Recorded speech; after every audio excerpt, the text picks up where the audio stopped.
There's a moment in God of War where Kratos tells Atreus, "Don't be sorry, be better." It's not heroic, it's not warm, but it's honest.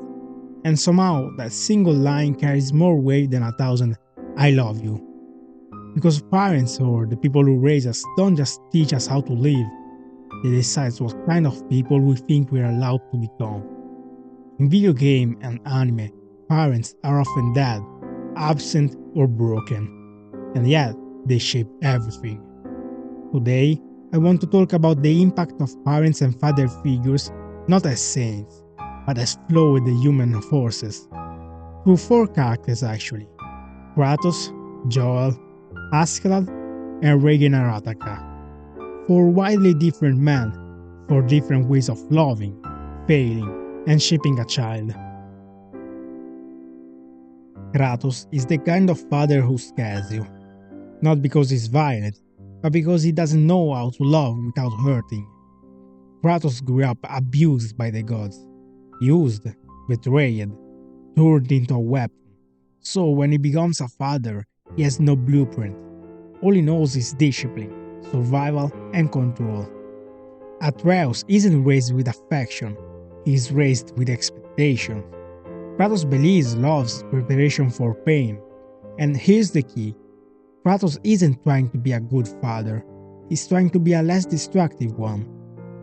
Every harsh lesson is fear disguised as guidance. Fear that Atreus will become like him. And that's what makes Kratos powerful as a parent figure. He represents intergenerational trauma.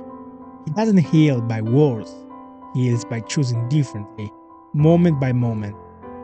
Kratos shows us that being a parent isn't about perfection, it's about ending the cycle, even if you bleed doing it.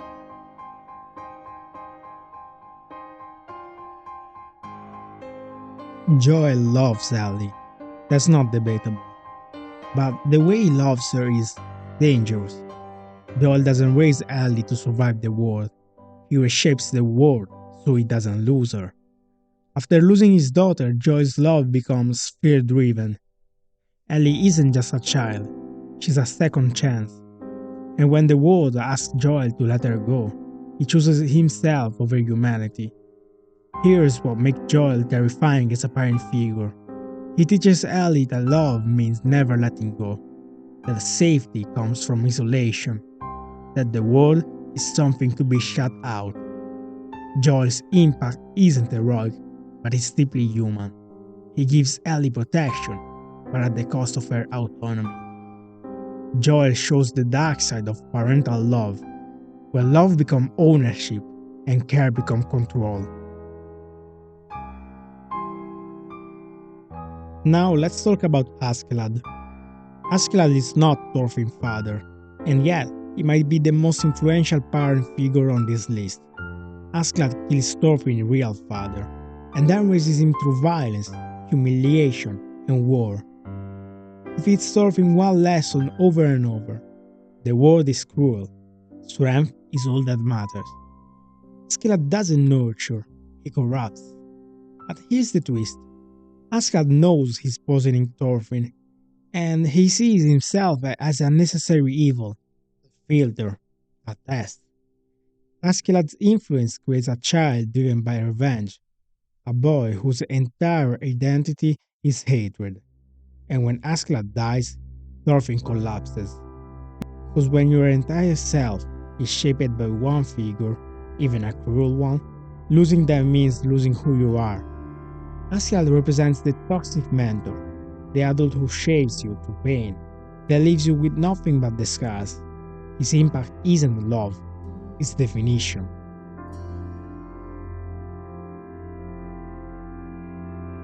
And then there's Regin. Regin is a liar, fraud, grown man running a fake psychic business. And somehow he's the alpha's father figure here.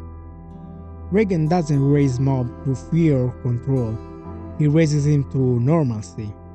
He tells Mob, "You're powerful, but that doesn't make you special. You matter even without your power, and you're allowed to be weak." Regin lies about everything, except Mob's worth. And when Mob breaks, Reagan doesn't punish him, he takes responsibility. Reagan's impact comes from something simple. He treats Mob like a person first, and a prodigy second. That's something many parents, fictional and real, fail to do. These characters shows us something uncomfortable. Parents don't just raise children, they program them. Kratos teaches restraint, Joel teaches fear-based love. Asgard teaches hate with his identity, and Reagan teaches self-worth. None of them are perfect, and some of them are deeply wrong, but all of them prove the same truth.